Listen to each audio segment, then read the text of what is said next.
Hello everyone, welcome to chemistry class. This is the part 2 of this series for chapter 2 chemical bonding. In the last class we had begun the chapter and we had discussed about ionic bonding and its associated topics. Let us have a short recap and then we will continue with the next type of bonding, that is covalent bonding. We will also discuss some of the in-text exercise questions. Let us see here. Last class we discussed the ionic bonding. So what is an ionic bonding? It is a type of bonding that is developing as a result of the transfer of electron, that is the loss or gain of electron. So if an atom is losing the electron, it is converted into positive ion. One of the atom gains the electron and it becomes the negative ion. As a result, what will happen? The transfer of electrons is happening. As a result, what will happen? The opposite charges which are developing, the positive charge and the negative charge, they will lead to the formation of electrostatic force of attraction, and due to this force of attraction both the ions, the cation as well as the anion, will come close to each other and they will lead to the formation of an ionic compound, that is an electrovalent or ionic compound. That is how ionic bonding is done. Then we had a short discussion about oxidation and reduction. So just for a recap, we'll have a look here. Oxidation is actually what? It is the loss of electron and the reduction is gain of electron. If any atom is losing electron, then we will say it has been oxidized. If any atom is gaining electron, then we will say it has been reduced. On the other side, one more concept is there of the reducing agent and the oxidizing agent. The atom which is losing electron is called reducing agent. On the other side, the atom which is gaining electron is called as the oxidizing agent. These all topics we had discussed. Also we had seen many of the structures. The Lewis dot symbols are important. You should learn that to draw. Now we'll move on towards the in-text exercise questions and then we'll proceed to our today's class. Let us go to the exercise part. I asked you to try to attempt those questions. I hope you have tried to do so. Let us have a review of these answers now. So here we are with the in-text exercise number 1.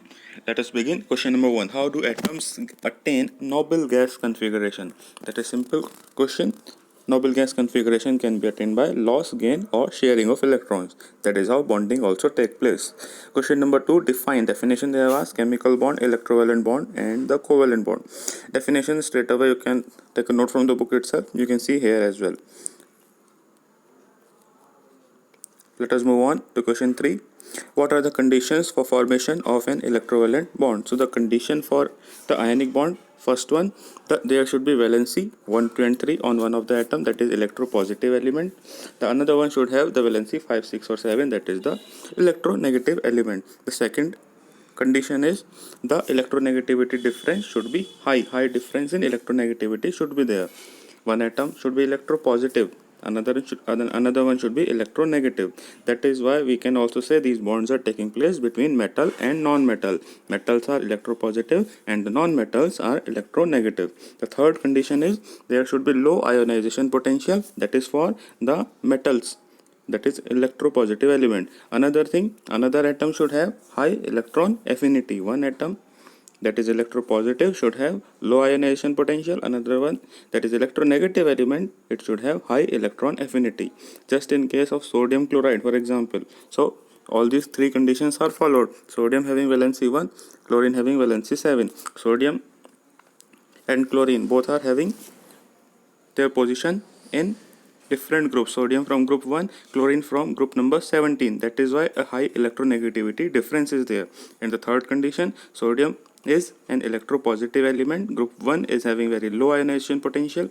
Similarly, chlorine from group 17 is having very high electron affinity. So like this, these are the three conditions for ionic bonding. Question number 4. An atom has 3 electrons more than the noble gas configuration. What does this statement tell us? It tells that that atom is having 3 valence electron. This means there are 3 valence electron. Based on that, let us write these chemical formulas with these compounds. If that atom X combined with these ions, what kind of formula will be there? That chemical formula you have to write. Now here whatever option or the questions are given, that ion formula you should be knowing. You should have studied the radicals, positive radical, negative radical in class 9. So I assume that you are aware of various formulas of different radicals. Let us have the solution here. So if X, it is having valency 3, it combines with, first question is sulfate. So if it combines with sulfate, so sulfate is SO4, that is the chemical formula for sulfate, and sulfate charge is -2, that is why we can write 2 above. So if we transpose this, the answer will come X2SO4 whole thrice. Next, nitrate ion is NO3 with minus charge. Upside minus charge is there, so its valency we can write here 1. On the other side, X is having 3 valency, so we can transport this. Transposing, we will get X NO3 whole thrice. Next, phosphate ion is PO4 3 minus, so 3 we will write upwards, and X is also 3, so if we do the transposing, both the 3 will be cancelled with each other. As a result, the answer is X PO4 only. We will not write anything else because both the 3 have cancelled each other. Next one, carbonate is CO3 2 minus ion. This is CO3 2 minus, so its valency is 2, upside will write, and by transposing this, what we will get is X2, this 2 is coming here, so X2 CO3 whole thrice. Next, with hydroxide ion is OH minus, that is 1. OH minus means -1 only, so this 1 I have written upwards. Next, X is having valency 3. If we will transpose this, what will come now? X OH whole thrice. Next, question number 5, mention the basic tendency of an atom which makes it combine with other atoms. The basic tendency, or generally what they are asking in this question is simply they are asking the cause of atomic bonding. So the cause of the chemical bonding is actually what? To attain the stable octet or noble gas configuration. The question number 6, that is, you have to try and attempt that with yourself. That is, they have given an electronic configuration. You have to predict the sign and charge. That you can do with the help of the outermost electron. The question you see in the book 28, 18, 8, 1. This is what is given electronic configuration. Outermost electron is 1. So based on that, you can predict the sign. One electron should be lost or gained. Think about it. Write the sign. If it is lost, there the sign will become positive, otherwise it can be negative. The second, if it is reducing agent or oxidizing agent. So if the atom, this particular element, is losing electron or gaining electron, based on that you can decide it is oxidizing agent or reducing agent. I hope you can solve this question. Question number 7 now. In the compound XY2, the compound formula they have given, an atom X gives 1 electron to Y atom. Then what kind of nature should be there? In the question itself they have told the answer. What they have written is X gives 1 electron, and that means transfer of electron is taking place. Because transfer is taking place of the electron, it is an ionic bond. Now we have to draw the electron dot structure. So that is the Lewis dot structure. You can draw. So X is donating 2 electron, that is why that it means that X is having 2 valence electron, and electrons are donated equally, 1 to each of the Y atom. Now they have not told how many electrons are in Y, but you should be able to understand this, because Y is accepting 1 electron from outside. 1 electron is coming. That means for Y to complete its octet, it should be already having 7 electrons. That is understandable. If it is accepting 1 electron only, that means already it is having 7 electrons. That is why we can make here 7 cross. Yes, this cross symbols can also be used. I missed in the last class in the Lewis dot structure to show the difference in different atoms, and their electrons can be shown differently. One side we can show the dots or circles, another side we can show crosses to show the difference of electrons belonging to different atoms. This is all for 7th question. Now question number 8. An atom has 287 electrons in its shell. That is the configuration given. You have to tell it combines with Y. This atom combines with Y having 1 electron only. So what kind of bond will form? So here what is actually happening? This Y is having 1 electron and it is combining with another atom. That means this 1 electron which is present there in the outermost shell is lost from here, and it is going to the another atom which is having 7 electrons. Y is actually losing this electron to another atom having 7 valence electrons. Now the B part, write the formula of the compound. For writing the chemical formula, where we need the valencies. So first atom is having 287, the configuration, outermost electrons are 7 here. That means the valency should be 1, because From the electronic configuration we can understand it is belonging to group number 17, and there the valency is 1. Next, the outermost electron is 1, that means it is from group number 1, and there the valency is 1. So one atom is, that is why it is having valency 1 based on this electron, valence electron. Another one is also having valency 1 based on the valence electron. By this transposing this, we can get the answer will come as XY. That will be the chemical formula, or the compound formula is given there. Now question number 9, the electron dot structures. You have to draw this diagram, Lewis dot diagrams. I hope you can draw that. You have to use the dots and show how these ionic compounds are formed. We will now move on to the question number 10. The question number 10, compare the sodium atom, sodium ion, and chlorine atom with chlorine ion. Here some points are given. Based on this we have to compare. Let us see the first one, sodium atom and sodium ions. First one, they have asked the atomic structure, so answer is given there. In regard to the atomic structure, the normal atom of sodium is having 1 electron in the outermost shell, whereas in case of ion it is having 8 electrons, because that 1 electron was lost to form this sodium ion. Second one, the electric charge is neutral for atom, whereas for sodium atom it is positively charged. Reactivity of atoms for the sodium atom is very highly reactive. When it becomes an ion, it becomes inert or unreactive. Regarding the poisonous nature, sodium atom is very much poisonous because it is reactive, whereas sodium ion is non-poisonous. Similar answer we can write for B part as well. The electrons, 7 electrons in M shell for chlorine atom, but it gains 1 electron, so the ion will have 1 extra electron, that is now it is having 8 electrons, or the octet is complete. Chlorine atom is neutral, it is not having any charge, whereas the chloride ion is negatively charged because it has gained 1 electron. Next, chlorine atom is highly reactive, whereas the ion is inert. Atom is reactive because of octet is not complete there. Next, gas or the normal atom is poisonous, the chloride ion is non-poisonous. So same points you can write for sodium as well as chlorine answer. Question number 11, the electronic configuration of fluoride ion is same as that of the neon. Now the fluorine atom atomic number is 9, but if we write the configuration it comes to be 2 7. It gains 1 electron and then it will have the octet complete. So the fluoride ion F minus ion, it is having 10 electrons.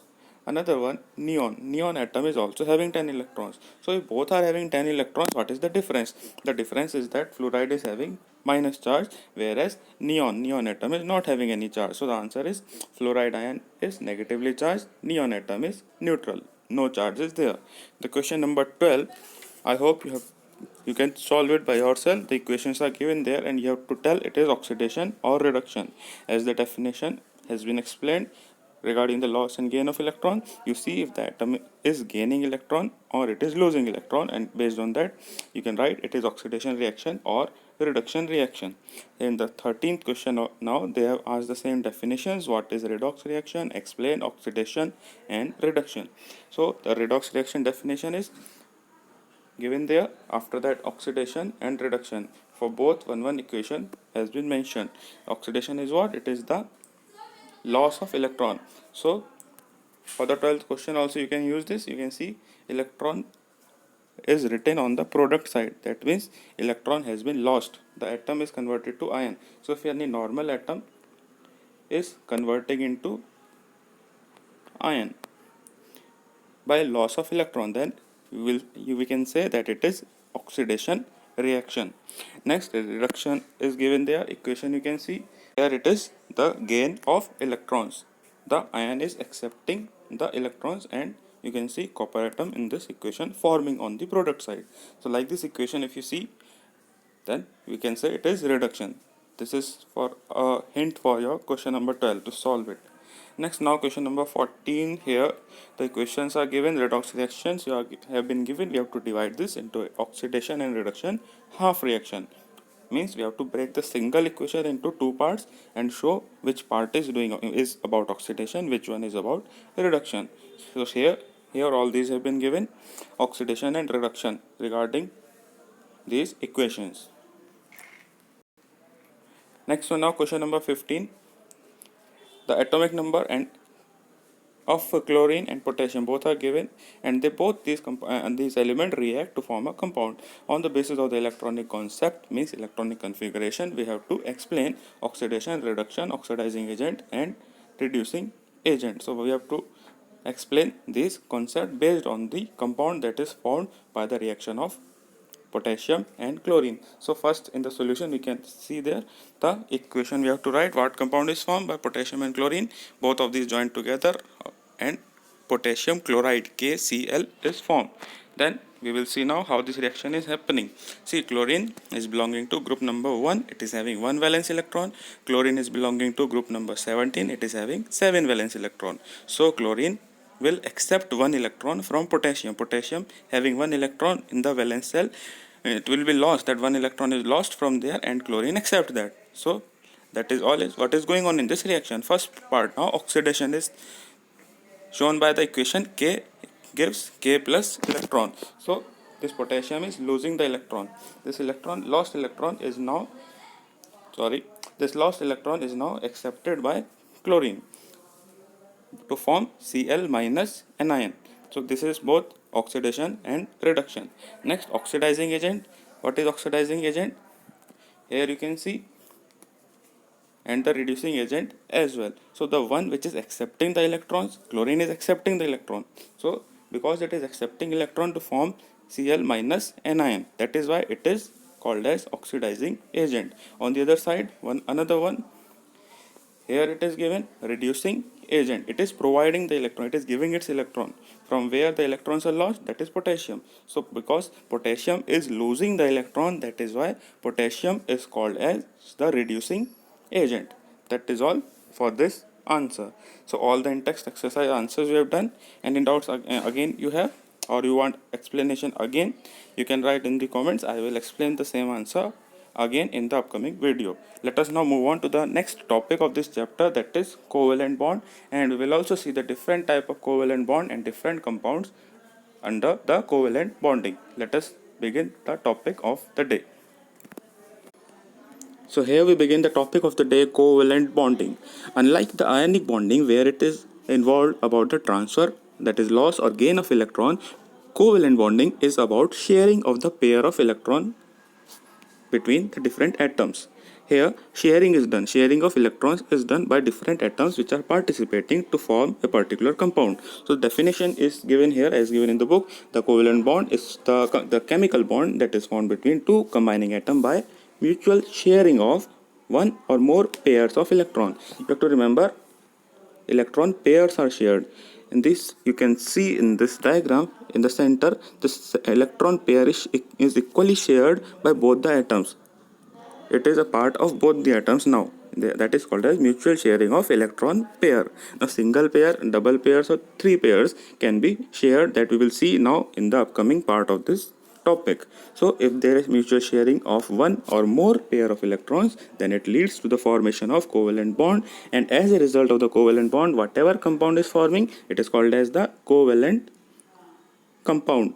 Also another similar definition, if it is a molecule is forming, then we can say it is a covalent molecule. Nothing much different there. Now this covalent bonding, unlike the ionic bonding, in the case of ionic bonding we learned that one metal is there that is electropositive in nature, another non-metal is there which is electronegative in nature. Both of these are having a bond that leads to ionic bond. But in the case of covalent bonding, it is not the metal-non-metal bond, it is rather non-metal-non-metal bond. Both the elements or both the atoms are belonging to the non-metals only. Now the question arises that why the non-metals are more interested in covalent bonding, why they are not forming the ionic bond. The answer is because the non-metals are having 5 to 7 valence electrons in the outermost shell, and that is a reason they are forming covalent bond. 5 to 7 electrons are very much difficult to lose. For ionic bonding they have to lose or gain these electrons. So if they have to lose this many electrons, a huge amount of energy is required, ionization potential. So that is very much difficult for non-metals. So rather than losing of electrons, they don't favor the loss of electron because of the energy concerns. So what is happening here is equal number of electrons are shared. The sharing of electrons is done. Yes, equal numbers are shared, like in this case 2 atoms are shown, so and 1 electron pair is there in the center, so 1 pair means 2 electrons are there, so both the atoms are giving 1 electron for the bonding. It is not that both the electrons are coming from single atom. 1 electron is not giving 2 electrons to another atom. Both the atoms will give equal number of electrons to form the covalent bond. So that is about covalent bonding. It is a non-metal bond, and the bonding will be a mutual sharing of electrons. Electrons will be equally distributed between the participating atoms. The compound which is formed is covalent compound. Now the example is given here, hydrogen and chlorine. Hydrogen is having 1 electron. Now hydrogen is an exception. It does not form an octet because it is having 1 valence electron, and its nearest noble gas is helium. Hydrogen wants to behave like helium. Hydrogen atomic number is 1, helium atomic number is 2. That means hydrogen needs only 1 electron. It needs to convert this 1 electron into 2. That means it has to form a duplet. That is a duplet, not an octet, it is a duplet. So for forming a duplet, hydrogen need only 1 electron. Rather, this chlorine atom having 7 valence electron, it has to form the octet, it needs 1 electron. That 1 electron can come from hydrogen.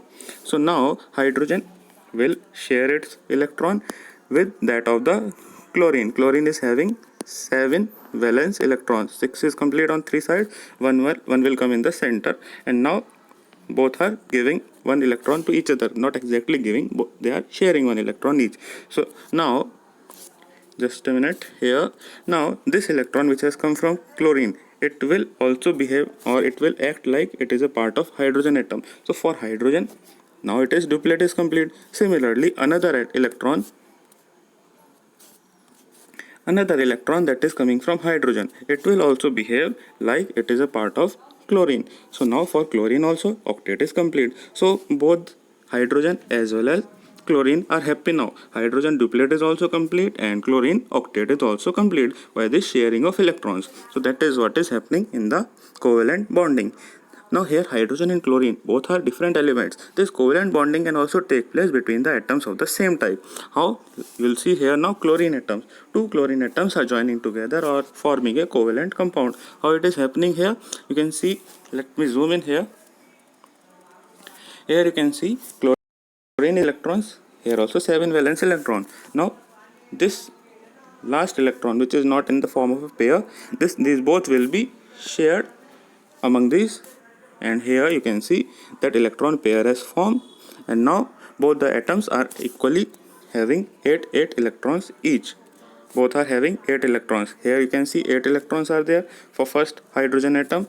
For the second one also, now total 8 electrons are there. So like this, 2 identical elements can also have the covalent bonding. Now we will classify these covalent bonds. Covalent bonds are of 3 different types based on the how many electron pairs are shared. Like in this case, only 1 pair is there, chlorine.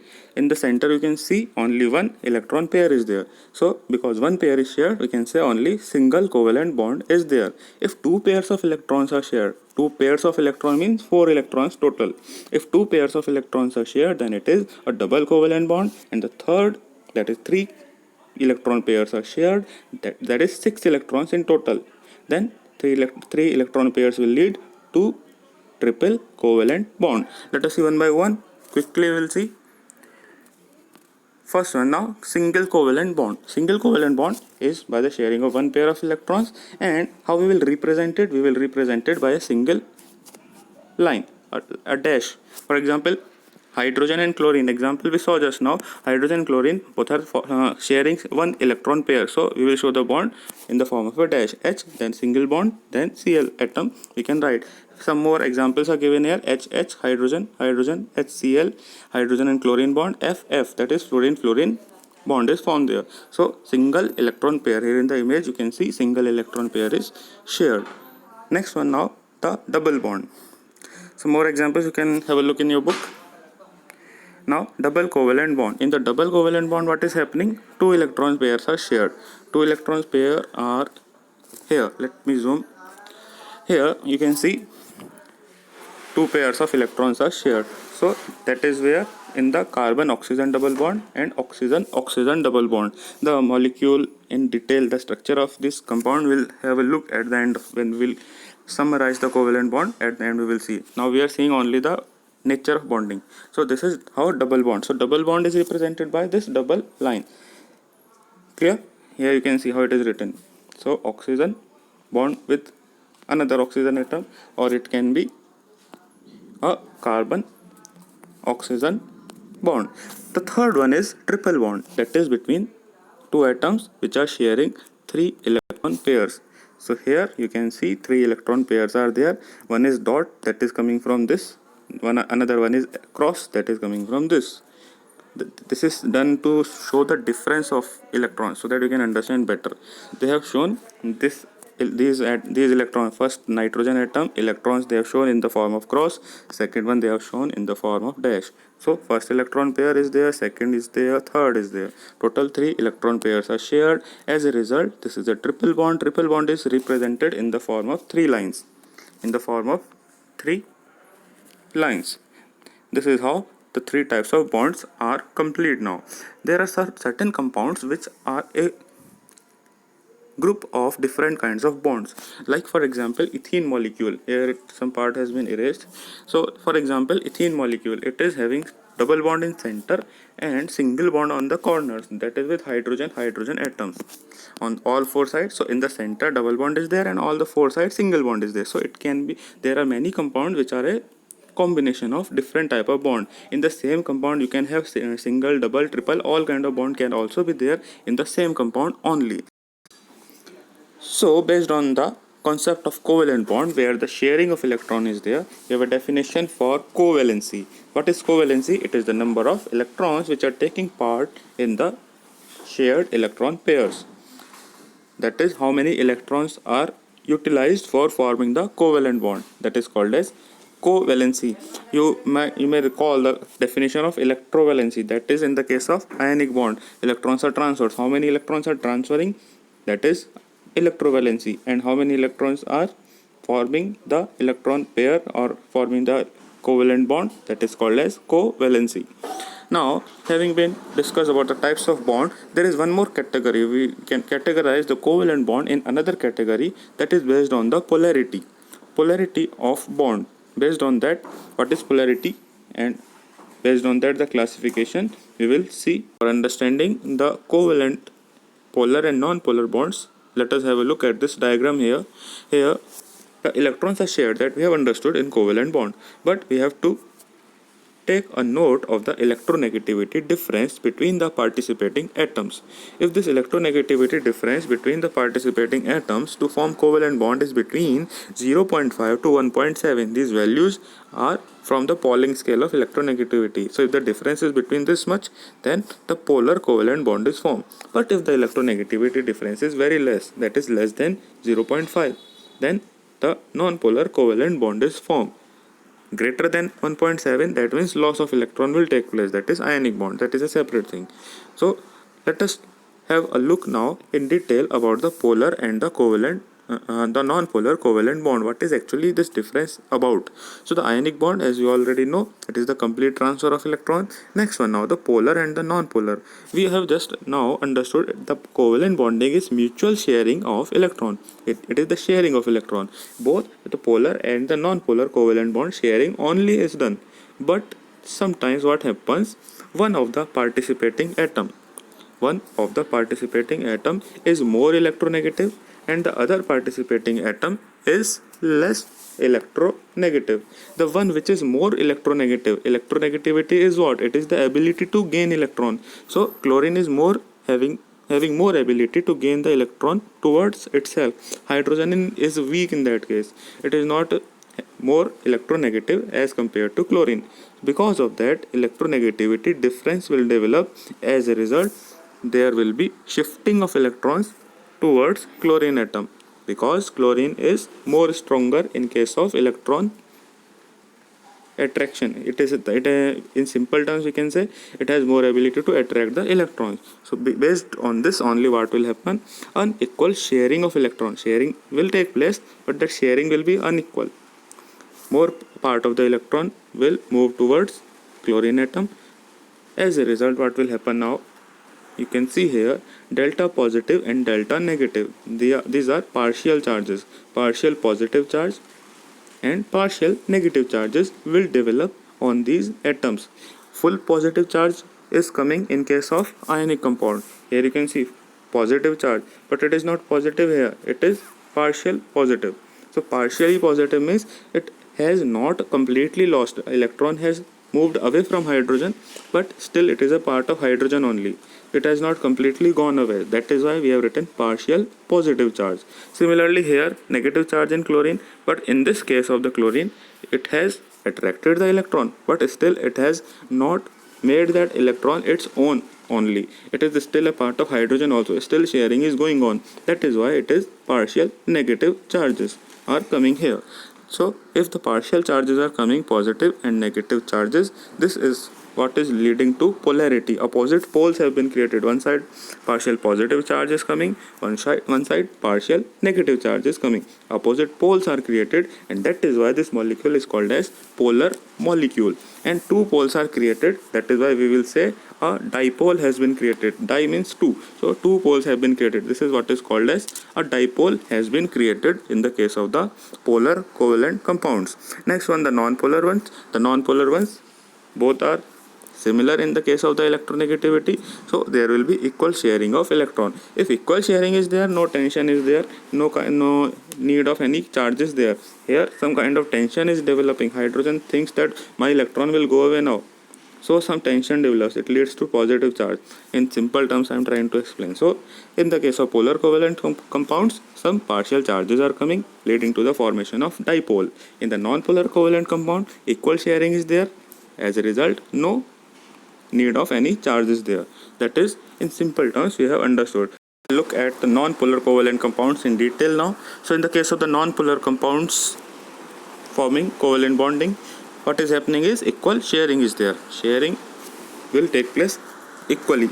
So this kind of covalent bonding is generally taking place between identical compounds. Identical means which are similar.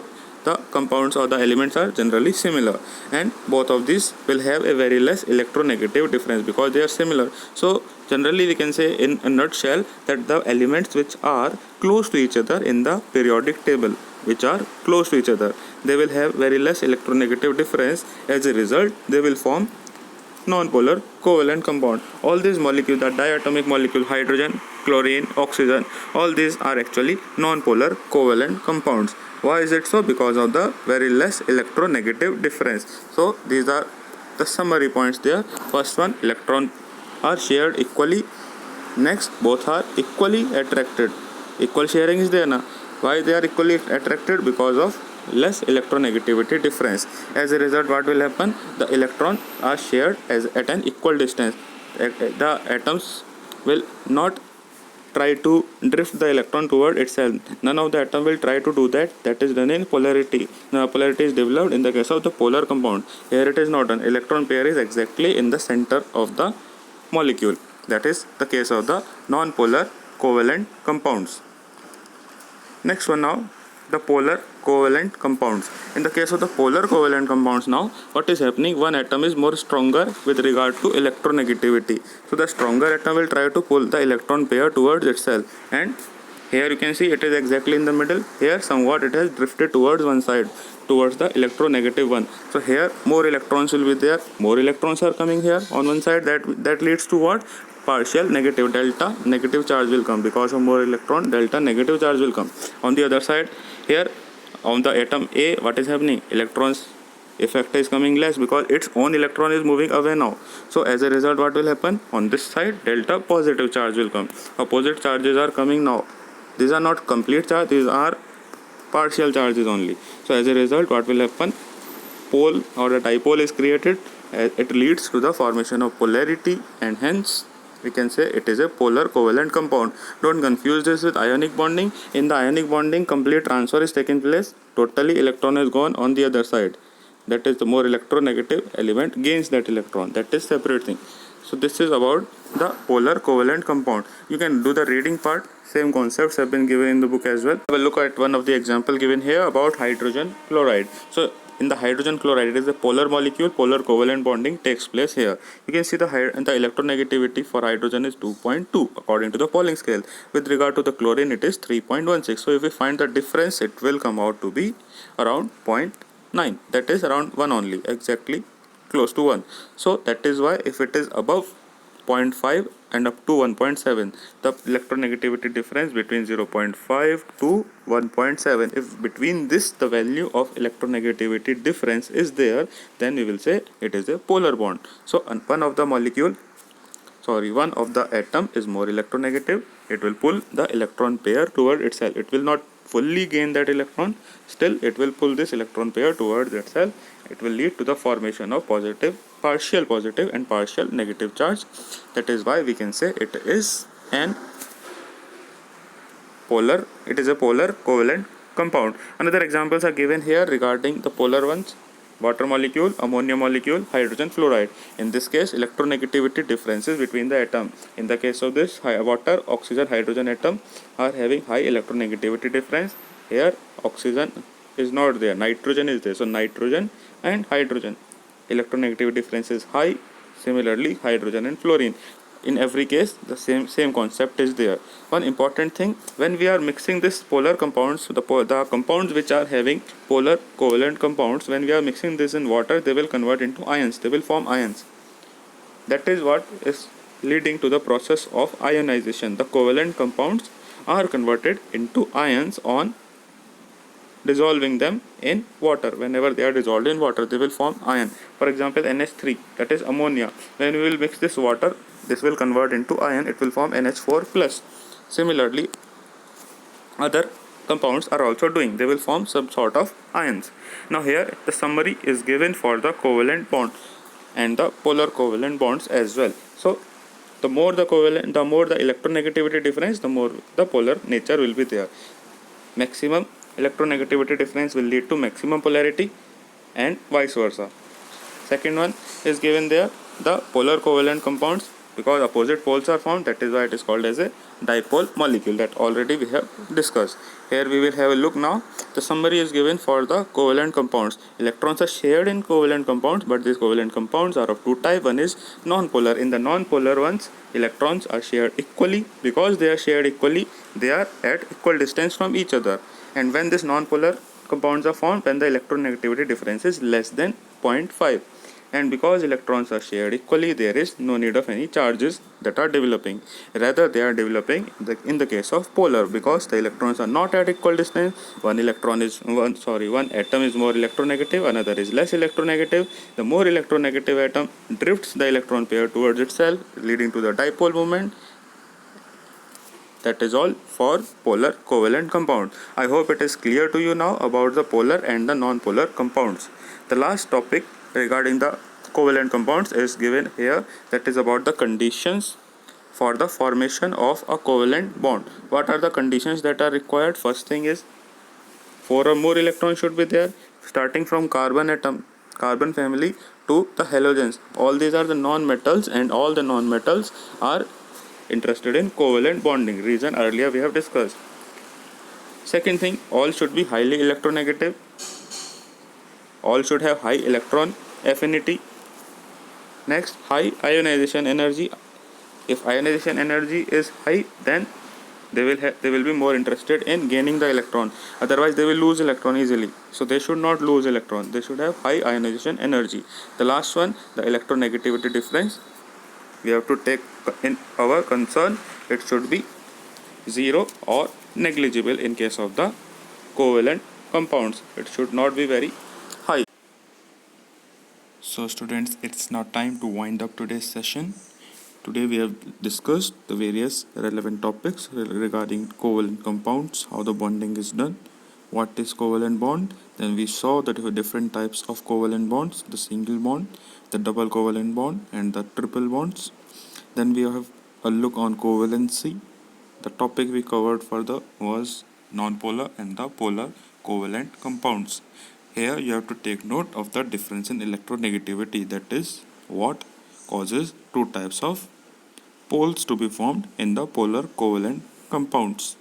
I hope you may have been thorough with the difference between the polar, non-polar compounds, and also now you are aware of the different types of covalent and the ionic compounds.